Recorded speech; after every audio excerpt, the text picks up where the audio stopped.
네. 자, 이걸 봤는데, 오늘 설교의 제목, 왜 이곳이 약속의 땅인가? 라는 제목입니다. 그래서 오늘 지금 등장하는 31왕의, 한 왕은 지명을 뜻합니까? 그 지명에 사는 사람을 뜻합니까? 보면 알 수 있겠지만은, 요단 동편과 또 요단 서편, 좀 지형을 그려야 되겠죠. 좀 작게 그릴게요. 위에 이제 그릴 거 됐으니까.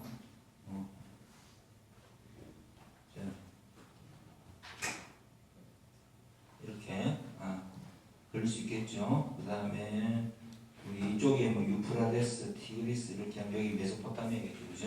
이렇게 그리고 자, 여기가 갈릴리, 여기가 요단강, 여기가 염해 사해라 그랬습니다. 오늘 여기 등장한 지명은 자 제일 처음 보니까 이스라엘에서는 요단 저편 해 돋는 쪽, 이쪽이 서쪽, 이쪽이 동쪽, 요단 이쪽. 자, 지류가 흐른다 그랬죠. 지난주에 내가 그려드렸죠. 제일 위에 강은 뭐다? 야르묵 강이라는 강입니다. 요즘에 야르묵 강이 흐르고요. 여기에는 야곱의 그 약복강 알죠? 천사와 씨를 맺다는 약복강이 여기고, 여기가 아르논 강입니다. 여기가 세렛강, 강이 지류가 4개가 흐릅니다.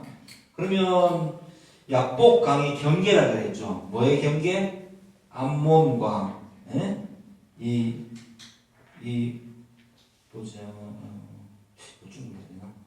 모압 땅이 있습니다. 요 땅에서 요렇게 이어진 요 땅이 르벤, 갓, 므낫세 반지파가 여기하고 요단 동편도 있고 요단 서편도 있어요. 요셉 지파의 그죠? 사자인데 장자의 축복을 받은 왕이라 그랬죠. 그 사람이라 그랬죠. 그 다음에 여기가 갓 지파, 여기 르벤 지파입니다. 그리고 모압과 암몬과 그 다음에 에돔은 건드리지 말 것이라고 하나님께서 이스라엘 백성에게 말씀하셨죠. 왜? 모압과 암몬의 조상은 누구입니까? 아브라함의 조카라고 해야 되나? 어쨌든 롯의 롯과 그 두 딸들 사이에서 난 아이들이 모압과 베남미, 모압과 암몬 족속의 조상입니다. 그리고 야곱, 이스라엘이라고 불렸던 야곱의 그 쌍둥이 형의 이름은 에서. 그 에서가 살았던 그 땅이 어디입니까? 에돔 땅이죠. 그래서 이 세 족속은 건드리지 마라 이렇게 이야기를 해서 이 모압 동편에 루벤, 갓, 므낫세 반지파가 거주하게 됩니다. 그 땅을 분배를 받게 됩니다. 그래서 이제 이쪽에 지금 동방 아라바 긴네로파까지며 이렇게 이야기할 때 그 동방 아라바가 뭐냐면 그냥 거의 이 지역을 이야기한다고 생각하면 됩니다. 여기 본문에 나와 있죠. 그래서 시온은 약복강까지며 이렇게 이제 이쪽 지역에 지금 관련된 이야기들을 쭉 하고 있어요. 그 다음에 이제 또 서쪽에 와가지고 여기서부터 시작해 헤르몬산 여기 되죠, 그죠? 바알갓이 여기 있고, 그 다음에 여기가 한락산이라고 그랬죠. 어딘지 정확하지는 않은데 하여튼 사해 남쪽에 한락산이 있습니다. 그러면 제가 저번에 경계를 이야기했죠. 여기에서 요단 계곡 골짜기가 해저로, 그러니까 해발에서 해저로 내려가죠. 420m가 그렇고 430m 그렇고 갈릴리가 210m 정도 되고, 그 다음에 바로 이쪽 지역은 한 700m 산 지역이 있고 산 지역, 구름, 해안평이 이렇게 이루어진다 그랬죠. 그래서 이 31왕이 보면은 여리고가 이쯤 있는데 이렇게 경계에서 중부지방을 딱 가로질러서 남쪽부터 점령하고 북쪽 다 점령했다는 이야기입니다. 이게 바로 오늘 이 본문에 등장하는 알 수 없는 처음 들어본 그죠? 처음 들어보진 않았죠. 여리고도 알고 아이도 알잖아요. 여기 나온 지명에 있는 모든 31 주요 성읍에 다 실제로 상징적인 게 아니라 실제 존재했던 이 성읍들을 점령했다는 말입니다. 누가? 이스라엘 백성들이, 이스라엘 군대가 점령했다. 그러니까 동편부터 서편까지 블레셋 지역 얼마 이쪽 위에 두로와 시돈 지역 제외하고 약속된 땅은 다 점령이 되었다는 이야기를 지금 하고 있는 것입니다. 분배에 앞서서 그러니까 분배를 해줬다는 이야기도 나오죠. 자, 그러면 왜 제가 오늘 지도를 이렇게 그렸느냐고 하면은 이 지역은 사실 어떤 지역일까요? 지형상으로 봤을 때 이 지역은 이 통칭한 이 지역의 동편과 서편이 다 약속의 땅입니다. 그죠? 하나님께서 약속하신 땅입니다. 이 지역은 실제로 경상남북도 정도 크기보다 조금 작은 거예요. 크지 않습니다. 이 지역이. 소위 말해 성진대 크지 않습니다. 그러면 하나님은 오늘 설교에 이제 주된 목표는 뭐냐면 왜 하나님이 여기를 약속의 땅을 주셨냐? 저는 이게 이제 굉장히 좀 여러분에게 알려주고 싶은 포인트입니다. 당연히 하나님께서 정복하시고 그죠? 하나님의 능력으로 이스라엘 백성들이 하나님께서 완전하게 약속의 땅을 주셨죠. 근데 왜 이 땅이냐? 이 땅이 비옥한 땅도 그다지 아니고 물론 포도가 굵게 나고 하는 건 좋은데 이 땅은 지정학적으로 되게 좀 어려운 땅입니다. 그러니까 융성할 때가 있었죠. 최고로 이스라엘 융성할 때가 언제입니까? 여러분 잘 아는 솔로몬. 자, 열왕기상 4장을 한번 가보겠습니다. 솔로몬 왕이 있을 때 왕상이라고 되어 있죠. 솔로몬 왕이 있을 때 가장 번창했습니다. 자, 20절부터 한번 읽어보겠습니다. 유다와 이스라엘의 인구가 바닷가에 모래같이 많게 되매 먹고 마시며 즐거워하였으며 솔로몬이 그 강에서부터 블레셋 사람의 땅에 이르기까지와 애굽 지경에 미치기까지 모든 나라를 다스림으로 솔로몬이 사는 동안에 시작 그 나라들이 조공을 바쳐 섬겼더라. 그러면서 밑에 블라블라블라 정말 많다. 그리고 29절 하나님이 솔로몬에게 지혜와 총명을 심히 많이 주시고 또 넓은 마음을 주시되 바닷가에 모래 같이 하시니 솔로몬의 지혜가 동쪽 모든 사람의 지혜와 애굽의 모든 지혜보다 뛰어난지라. 그는 모든 사람보다 지혜로워서 에스라 사람 에단과 마오의 아들 헤만과 갈골과 다른 다 보다 나음으로 그의 이름이 사방 모든 나라에 들렸더라. 그가 잠언 3,000가지를 말하였고 그의 노래는 1,005편이며 또 그가 초목에 대하여 쭉쭉쭉쭉 나옵니다. 솔로몬이 얼마나 대단했는지에 대한 이야기를 합니다. 자, 여기 보니까 동편에 이쪽에 뭐가 있어요? 이라크 지금 땅은 원래 무슨 제국이에요? 바사, 페르시아 제국이죠. 그죠? 이쪽 지역은. 남쪽 이렇게 내려가면 이쪽 지역은 아프리카 대륙이죠. 여기가 지중해고 여기 이집트가 있습니다.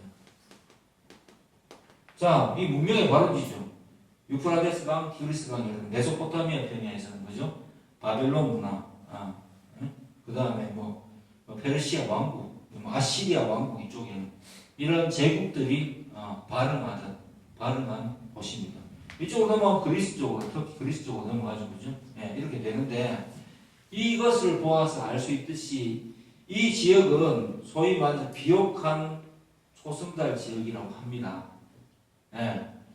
위에 있는 제국들이 이집트를 아프리카 쪽을 침략하려고 하면 건너가야 될 그 곳이었고 이집트가 또 이쪽으로 올라가려고 하면 치고 올라가야 되는 반드시 거쳐야 되는 땅이었습니다. 이쪽은 광야고 사막인 곳입니다. 이런 땅이야. 근데 왜 제가 솔로몬부터 이야기했냐면은 솔로몬 왕이 통치할 때는 누가 함께 하셨어요? 우리가 다 아는 그분이죠, 그죠? 여호와 하나님께서 솔로몬에게 지혜를 주심으로 라고 되어 있습니다. 바닷가의 모래보다 더 넓은 마음을 주심으로. 그래서 모든 주변국들이 이 솔로몬에게 조공을 바쳤다. 이 이스라엘에게 조공을 바쳐서 섬겼다. 이렇게 되어 있습니다. 이집트도 안 되고 이제 동쪽도 이쪽에 페르시아 지역에 융화되는 제국들도 메소포타미아 지역들이든 발응하는 모든 좀 똑똑하다는 사람들이 다 솔로몬 발화되었다. 못하다. 솔로몬이 엄청나게 대단했었다. 누구 때문에? 여호와 하나님 때문에. 그래서 하나님께서 솔로몬에게 성전도 건축하게 하셨고, 그죠? 솔로몬 때 최상의 최강 국가가 되게 만들어 주십니다. 근데 결국 솔로몬이 잘나서 그렇다기보다는 하나님께서 이 땅을 통치하신다는 사실을, 그리고 하나님 통치하는 이스라엘 백성이 여기에 거주하고 있고 그들의 대표격인 솔로몬 왕이 하나님의 명령대로, 하나님의 뜻대로, 하나님이 주신 지혜로 이 땅을 통치하고 하나님께 성전 건축하고 예배하였더라는 것이 이 이스라엘이 융성하던 시기에 이스라엘이 겪은 좀 행복한 운명이었어요. 행복한 상태였고, 북쪽에 남북으로 갈리고 나서 항상 이제 이스라엘에는, 북이스라엘에는 악한 왕들 19명의 악한 왕들밖에 없었고, 남유다에는 겨우 선한 왕이 한 8명 정도 히스기야 유다에서 있었어요. 그때는 어떻게 됐습니까? 586년, BC 586년에 북이스라엘이 아시리아에게 멸망당합니다. 그리고 남유다가 BC 720, 반대죠. 722년, 그 다음에 586년에 바벨론 왕국의 남유다가 멸망당하게 됩니다. 722년에 아시리아의 멸망, 586년에 이 바벨론에게 멸망. 그리고 페르시아 바사라고 하죠. 성경에서 페르시아가 일어나고 그 페르시아의 그 군주인 고레스가 다시 이스라엘 백성을 이 영토로 돌려보내고 약속의 땅으로 다시 돌려보내는 것으로 포로에서 귀환하게 되고 400년 동안 침묵기가 이어지고 예수님께서 이 땅에 오시게 됩니다. 이게 이스라엘 역사였어요. 자, 그래 봐서 알 수 있듯이 이 땅은 약속의 땅은 하나님의 은혜를 벗어나고 여호와 하나님께 집중하지 않을 때는 완전히 망하는 땅입니다. 지정학적으로도 굉장히 어려워요. 지중해가 이쪽에 있고, 이쪽이 좀 침투당하기 쉬운 곳이고, 그죠? 약하면 침략이 끊임이 없고, 침략의 도로로 우리나라가 마치, 그죠? 일본이 청나라를 침공할 때, 러시아가 또 할 때 길을 열어라 해가지고, 우리나라를 도로를 깔고 이렇게 침략전을 펼치는 이 통로가 썼듯이 마찬가지로 우리보다 더하죠. 여기는 이 이집트에서 위로 올라갈 때 위에 있는 제국이 발흥한 제국 밑으로 이집트를 치러 내려갈 때 역사 속에서 알 수 있듯이 세계사 속을 보면 알 수 있듯이 항상 이 길목이 됩니다. 전쟁을 피할 수 없는 곳이에요. 그런데 하나님을 온전하게 섬기지 않을 때는 굉장히 치욕적인 역사를 경험하게 되는 곳이기도 합니다. 자, 그렇다면 이 약속의 땅이 하나님이 여기로 삼으신 이유는 도대체 무엇일까요?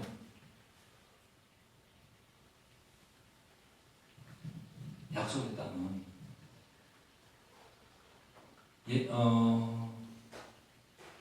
여호와 하나님을 믿는 신앙에서 멀어지면 그냥 몰락하는 땅입니다. 고통받는 땅이요. 이스라엘 백성들이 사사시대를 거쳐서 열왕기 시대에도 보면은 우상 숭배에 물들고 여호와 하나님을 망각했을 때 그냥 내려막는 땅입니다. 그리고 솔로몬 시대에는 누구보다도 오늘 이 열왕기상 4장에 보니까 부강했던 땅이고, 음식이 넘쳐나고 먹을 것이 넘쳐나고 문화가 융성하고 온갖 지혜들이 넘쳐나고 솔로몬이 보니까 해조리와 모든 것에 대해서 박학다식한 그죠? 그런 것들을 기록으로 남긴 만큼 어마어마한 융성한 호황기 누리던 그런 땅이 되는 것입니다. 자, 오늘 우리의 현실로 딱 돌아와서 오늘 제가 설교 짧게 했죠, 그죠? 딱 보면은 너무 간단한 거예요. 여러분, 헷갈리죠, 그죠? 이 예수를 믿는다는 것은 무엇인가? 예수님을 믿으면 나는 어떻게 살아야 될까? 이렇게 생각하는데 반대로 생각해야 돼. 예수님이 입장에서 내가 예수 그리스도를 온전히 받아들이고 예수님에 딱 붙으면 내가 살아가는 이 모든 것, 여러분들이 이제 처한 그죠? 환경, 직업, 여러분들이 안 좋게 보는 모든 것들 있죠. 이런 것들이 여러분들 때문에 복을 받게 됩니다. 들어가도 복을 받고 나가도 복을 받아요. 누구 때문에? 예수를 잘 믿는 여러분 자신 때문에 분명히 복을 받게 돼요.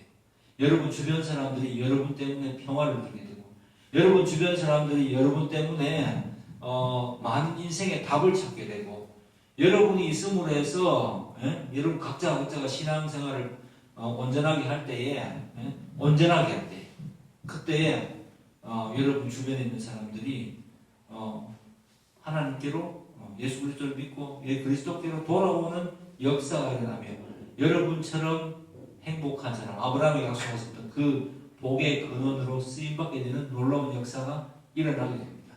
그게 오늘 우리가 살아가는 이 땅이 지금 내가 선 자리가 땅끝이요, 그죠? 예수 그리스도께서 말씀하신 땅끝까지 이르라는 이 땅끝은 지구는 둥근데 땅끝이 어디 있겠습니까? 내가 살아있는, 내가 지금 현재 있는 이 직장, 이 환경, 이 모든 곳이 바로 땅끝입니다. 이 땅끝에서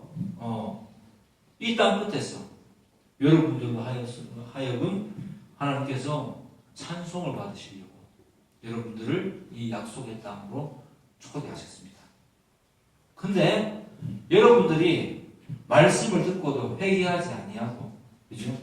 말씀을 듣고도 긴가민가하고 여전히 갈팡질팡하는 삶을 살게 되면 여러분이 서 있는 곳은 여러분의 판단 때문에, 하나님은 부르셨는데 여러분의 판단 때문에 엉망진창이 됩니다.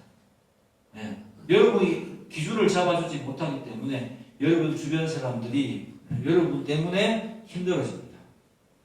여러분 주변 사람들이 여러분 때문에 행복해질 수가 없는 것입니다. 왜? 내가 신앙에 바로 서지 못하기 때문에. 신분적으로 부르심을 받았고 은혜를 받았고 예수를 믿는 믿음 안에 서 있고 나는 틀림없이 성도가 맞다라고 믿어지는데도 불구하고 여전히 좌하지도 않고 우하지도 않고 우왕좌왕하고 뭔가 헷갈리는 가운데 서 있다면은 그것 때문에 여러분 자신도 헷갈릴 것이고 만족한 삶을 못 살아요. 그리스도와 벨리알, 즉 하나님과 돈과 섹스와 권력 이런 것들은 병행할 수가 없는 것입니다. 그게 필요 없다는 말이 아니고 그것들에 대해서 중요하게 생각하고 뭔가 내 인생에서 이게 더 가치 있어 보여서 중간에서 이렇게 그래도 이쪽을 가야지, 그래도 내가 먹고 살지 않겠나 이런 생각이 만약 여러분 마음속을 붙들고 있다면 굉장히 힘든 나를 살게 될 거예요. 그러면 예수 믿으면 정말 해결됩니까? 했을 때 이사야 선지자는 우리에게 이런 놀라운 말을 남깁니다. 자, 이사야 43장으로 한번 가보겠습니다. 이사야 4입니다. 43장. 자, 우리가 지금 진퇴양난에, 그죠? 진퇴양난에 이 현실에 빠져 있다고. 가정할 수도 있고, 실제로 여러분 중에 그런 사람이 있을 수도 있어요. 왜냐하면 이 시대가 굉장히 힘든 시대예요. 그죠? 그러니까 그럴 수 있다고 충분히. 아까 이야기했듯이 음악하는 사람들은 더 힘들 수 있어요. 자, 그런데 한번 보세요. 23장 19절, 43장 19절부터 보면은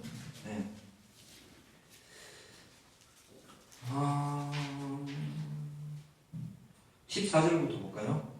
너희의 구속자여 이스라엘의 거룩한 이 여호와가 말하노라. 너희를 위하여 내가 바벨론에 사람을 보내어 모든 갈대아 사람에게 자기들이 연락하던 배를 타고 도망하여 내려가게 하리라. 나는 너희 여호와 너희의 거룩한 이여 이스라엘의 창조자여 너희의 왕입니다. 나 여호와가 이같이 말하노라. 시작. 큰 물 가운데에 지름길을 병거와 말과 이끌어내어 그들이 일시에 엎드러져 일어나지 못하고 소멸하기를 하였느니라. 제가 읽겠습니다. 너희는 이전 일을 기억하지 말며 옛날 일을 생각하지 말라. 중요한 것입니다. 보라, 내가 새 일을 행하리니 이제 나타낼 것이라. 너희가 그것을 알지 못하겠느냐? 반드시 시작. 내가 광야의 길을 사막에 강을 내리니 장차 들짐승 곧 승냥이와 타조도 나를 종용할 것은 내가 광야의 물을 사막의 강들을 내어 내 백성 내가 택한 자에게 마시게 할 것임이라. 마지막. 이 백성은 내가 나를 위하여 지었나니 나를 찬송하게 하려 함이니라. 아멘. 이사야 43장 21절 말씀에 밑줄을 딱 끊으십시오. 여러분들이 창조된 이유입니다. 이 백성은 부름받은 이유입니다. 내가 나를 위하여, 하나님께서 하나님을 위하여서 지은 백성이네. 왜 그렇게 하느냐? 하나님을 칭찬하게 하려고. 찬송한다는 말, 칭찬한다는 말입니다. 우리가 피조물인데 자녀에게 가면서, 그죠? 하나님을 칭찬하는 거예요. 하나님 정말 대단해. 하나님 진짜 살아계십니다. 이 말을 하게 하려고 우리를 복음으로 초청하신대. 자, 그래서 약속의 땅에서는 내가 하나님만 바라보고 딱 나가면은 이런 일들이 일어나는 거예요. 안 보일 것 같은 곳에서 길이 열리고, 안 될 것 같은 곳에서 일이 되고, 점점 더 광야에 길이 나고 사막에 강이 난대요. 생명의 젖줄처럼 하나님께서 심지어 옆에 있는 들짐승까지 성령이나 타조도 하나님을 존경한대요.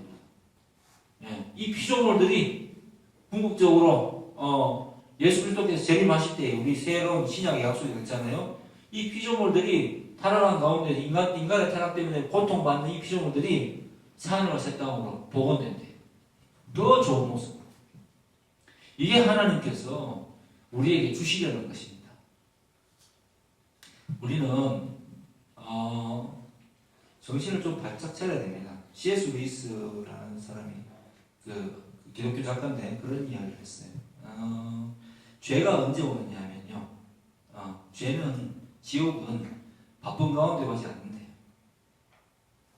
지옥은 한가하고 심심할 때 나를 초대한답니다.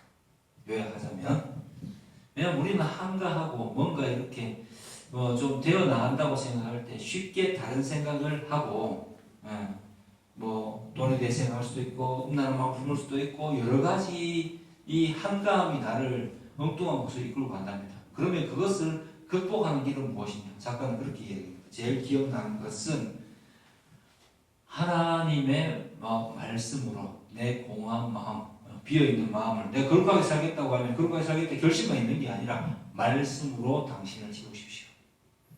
하나님의 말씀, 하나님의 약속으로 그렇게 나를 채우라고 말씀하십니다. 여러분, 이게 바로 하나님께서 우리에게 주신 약속의 땅에서의 우리의 운명이다라고 보면 되겠습니다. 자, 그러면 우리가 구원은 거저 받은 은혜입니다. 저희 구원받은 이곳에서 여러분 구원 받았습니까? 예수님을 생각하고 내가 말씀으로 살아야 되겠다는 어떤 그런 마음이 든다면 제가 여러분에게 구원을 주고 말고 할 수는 없지만 그렇다면 틀림없이 여러분도 구원받은 것입니다. 왜냐하면 보통 사람들, 믿지 않는 사람들 그런 생각 자체를 하지 않습니다. 아무 고민이 없습니다. 교회 다니는 게 뭐 대단한 일이라고 이렇게 생각하겠죠. 그죠? 여러분이 구원을 받았다는 마음이 확실하다면 이제 여러분의 운명은 누구에게 달려 있습니까? 잘 되고 점점 잘 되는 것은 하나님께서 열어주시는 건데 잘 되고 못 되는 것을 결정하는 것은 이제부터 누구에게 달려있습니까? 천국 가는 데는 마지막인 거고 이 땅에서 행복한 삶을 누리고 하나님을 칭찬하면서 내가 피조물된 내가 자녀가 되고 하나님을 칭찬하고 찬송하면서 살아갈 수 있는 아까 예배가 뭐라 했습니까? 예배가 찬송이다 그런 이야기를 했는데 맞아요. 누구를 찬송하냐면 하나님을 계속 칭찬하는 게 나의 예배예요. 예. 그렇게 하려면 누구에게 달려있습니까? 한번 답해 보십시오. 누구? 하십시오. 예. 신분은 그저 얻었죠. 신분에 맞게 살아갈 때에 그 신분다운 그죠? 신분에 걸맞는 대접을 받을 수가 있는 것입니다. 세상 이치도 마찬가지잖아요. 공무원은 공무원의 위치에 맞게 살아야 되고, 뭐 사장은 사장답게, 직원은 직원답게 그죠? 각자가 자 위치에 맞게 답게 살아갈 때에 그 사회가 안정이 되는 것보다처럼 그리스도인들은 그리스도인답게 살아가는 것이 되게 중요합니다. 그게 하나님께서 이 구약을 통해 이런 복잡한 이 지정학적 위치에 있는 곳을 약속의 땅으로 삼으신 이유입니다. 왜? 인간이라는 게 까딱만 잘못하면 딴 생각하고 다른 것을 기준 삼아서 내가 보기에 좋아 보이는 것을 붙들고 그게 하나님인 줄 알고 신인 줄 알고 따라가려고 하는 못된 악한 습성을 가지고 있기 때문입니다. 그것이 설령 구원받은 하나님의 자녀라 할지라도 풍요 속에 놓이고 좀 뭔가 심심하고 이렇게 되면은 말씀으로 채우려고 하기보다는 자신의 욕망을 따라서 살아가려고 하는 것이 인간임을 아시기 때문에 딱 이런 위치로 몰아놨습니다. 저도 그런 생각을 해요. 하나님 아버지 왜 우리 믿는 자들에게 좀 평탄한 삶을 주지 않으십니까? 평탄하고 평탄하지 않은 것은 돈이 많고 적음이 아니고요. 내가 오늘 하나님과 더불어 동행하고 하나님을 찬송할 만한 일이 발생했는가 아닌가에 따라서 결정되는 것이라고 이번 설교를 준비하면서 저는 확실히 알 수가 있었고 또 응답을 받았습니다. 자, 우리 사랑하는 성도 여러분, 오늘 말씀을 듣는 우리 모든 사람들 잘 생각해 보십시오. 약속의 땅. 내가 처한 환경은 생각보다 예수 믿는 것은 쉽지 않습니다. 절대로 쉽다고 이야기할 수 없어요. 하지만 매 순간 내가 마음이 뭔가 좀 안정화되면서 뭔가 괜찮아지려고 할 때 더욱더 조심하라는 이야기고요. 그때 뭘 해야 되냐면 내 마음속에 말씀으로 채워놓고 말씀을 기준으로 생각하고 하나님 중심으로 생각하고 내 삶을 비록 뭔가 이 시점에서 이런 일을 하면 손해보는 것 같지만 이렇게 했을 때 하나님 기뻐하신다는 내가 예수 믿는 자녀가 확실하다라는 그런 마음이 들 때에 그 마음에 성령께 주신 마음입니다. 그 마음에 순종하고 따라갈 때에 여러분이 속해 있는 여러분이 밟고 있는 그 모든 그죠 다니는 모든 것들은 여러분에게 기쁨을 주는 땅으로 변하게 될 것입니다. 그곳에서 일어나는 모든 것들이 하나님의 축복으로 가득 찰 것이고요. 내가 하나님의 명령을 어기고 그래도 이 정도는 하면 되지 않을까? 내가 뭐 갈팡질팡하지만은 그래도 내가 뭐 천국 안 가겠나? 이 정도의 신앙으로 살아간다면 여러분들이 사는 그곳은 항상 헷갈리는 곳이 될 것입니다. 누구에게 달려 있습니까? 여러분 자신에게 달려 있습니다. 여러분이 구원을 틀림없이 받았다고 믿어진다면 여러분의 생각과 마음을 하나님께로 고정하고 말씀으로 고정하고 그 말씀을 따라서 살아가면서 여러분에게 주신 이 약속의 땅 내가 내 눈에 보기에는 뭔가 좀 부족해 보이는 것 같아도 여러분 하나님이 통치하신다는 관점에서 내 인생을 바라보면은 내가 지금 처해 있는 이 현실보다 더 나은 곳은 또 없습니다. 익숙하고 또 하나님이 역사하시면 더 기쁜 일이 일어날 것이고 더 좋은 일도 잘 것이고 내 마음에 평화를 줄 것이다 라는 사실을 여러분 쉽게 깨달을 수 있을 것입니다. 그때 바로 여러분은 기도할 수 있고요. 기도한다는 것이 얼마나 축복인지 알 것이고 또 찬양한다는 것이 얼마나 큰 행복인지 마음껏 누리실 수 있을 것입니다. 그런 축복된 삶 속에서 약속의 땅에서 여러분에게 부여하신 약속의 땅, 여러분의 직장, 가정, 밟고 있는 만나는 모든 사람들이 바로 여러분에게 부여하신 약속의 땅입니다. 그 속에서 여러분의 삶을 통해서 하나님의 살아계심을 드러내는 그러한 삶을 살아가는 그런 축복을 누리시길 주의 이름으로 축복합니다.